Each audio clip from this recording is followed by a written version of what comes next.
Today I'm going to be showing you how to make one of those popular toys for cats, and that is a little wand toy that you see has a toy on the end of a string and that cats just love to play with, and it's a lot of fun and it's safe so you don't get clawed by your cat's claws, but they really enjoy it.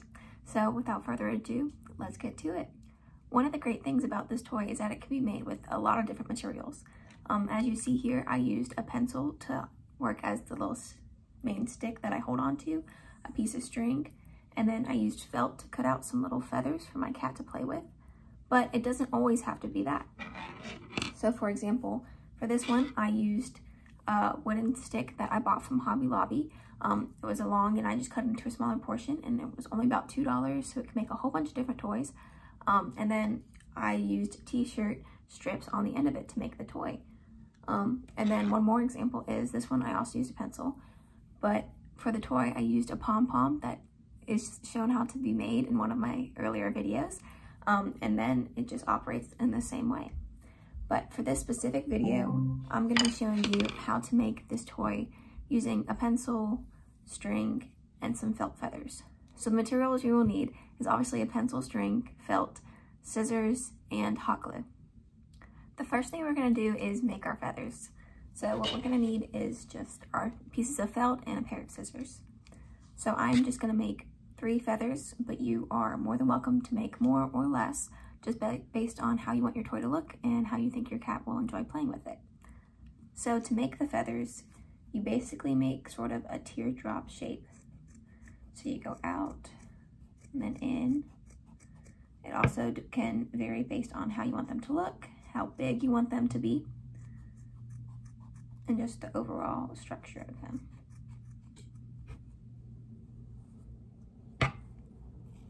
So this is my first one. I'm gonna make another pink one, and then I'm gonna make it look slightly a little bit skinnier. So it's okay if they're not all perfectly the same size or shape. It'll all go together in the end. Okay, so this is my next one. You can tell it's a little bit skinnier than the first one I did, but still about the same size. And then I'm gonna make a blue feather. That'll be somewhere in the middle of those two.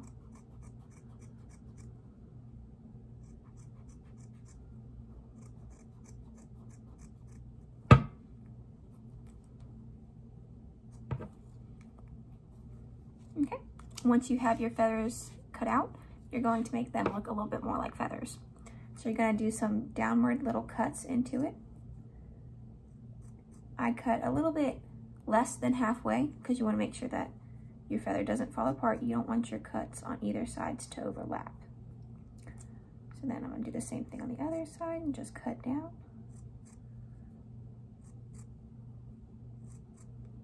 You don't want to do too close to the bottom either, because we're going to make a hole to connect it to our toy.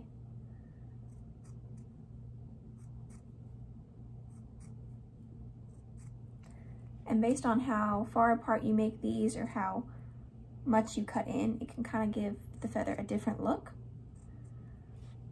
which can be kind of cool if you have a whole bunch of different feathers on the string. It makes it unique and kind of fun. So as you can tell, none of my feathers are exactly alike, and that's okay. But if you want to make yours exactly alike, you're more than welcome to do that as well. But now that I have all of them cut a little bit, you can see, I'm going to make a small hole in the bottom of it. So if this is my top, I'm going to make a little hole in the bottom, and I'm going to do so using my scissors. So just be super careful not to cut yourself. And we're not making a big hole. It just has to be big enough for the string to go through, but not too big that it'll break through the felt and your feather won't be able to hold on. So just a little one. I tried to do this with a hole puncher once, and that made a hole that was a little bit too big and kind of just broke the feather, so it didn't hold on too well. And it also was really hard to cut out with the hole puncher. So I would not advise doing that unless you make significantly bigger ones, or you make it with paper, because you could also make feathers with paper. They probably just wouldn't last as long, but still would be fun for your cat to play with.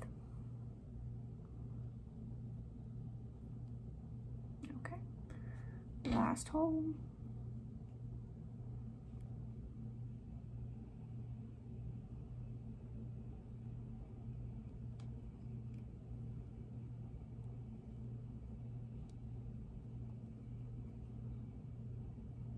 If you need to, you can always go back and make holes a little bit larger too if you discover that you did not make it big enough the first time.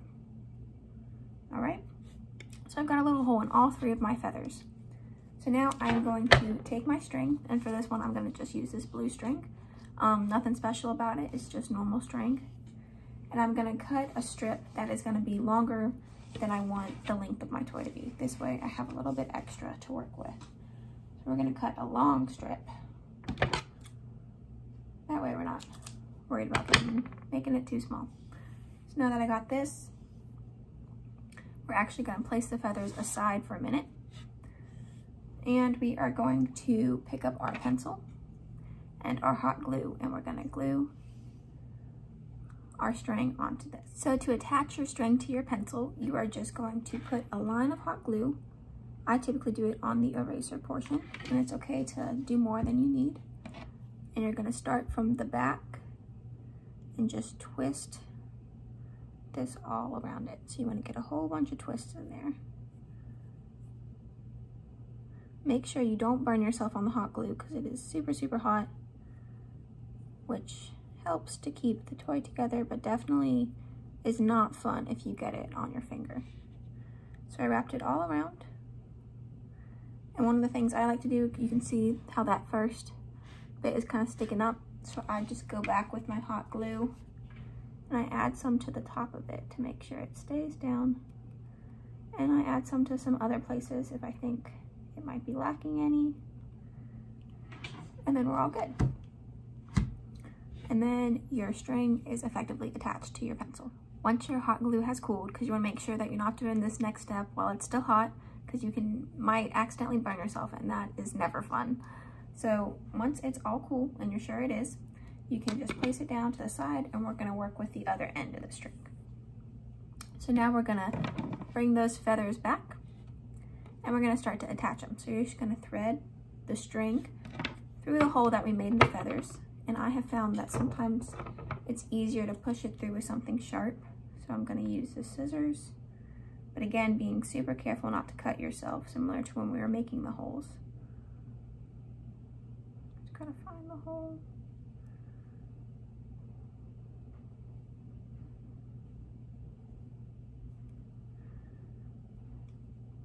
And then just thread it through. And then do the same thing with the rest of your feathers. Once all of your feathers have been threaded onto your string, now you have to decide how long you want your toy to be from the length of the pencil to where the feathers are at, or whatever else you decided to use.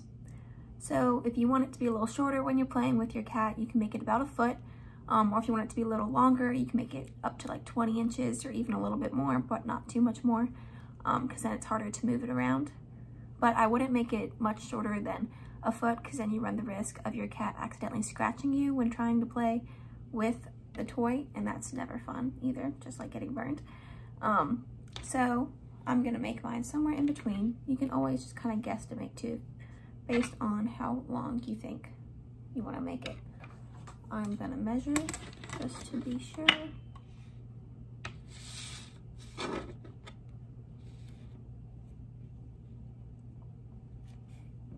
Make it a little bit shorter.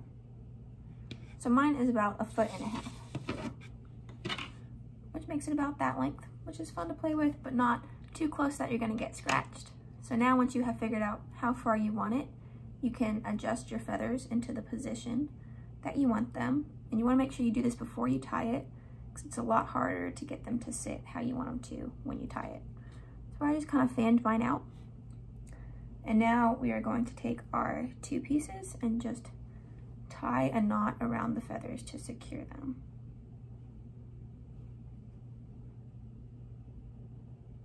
And make sure pull it nice and tight.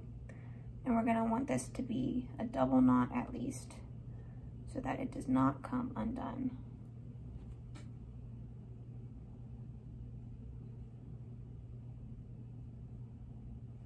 Okay, once you have done that and you are sure that your your toy is secured, you can cut off the excess piece.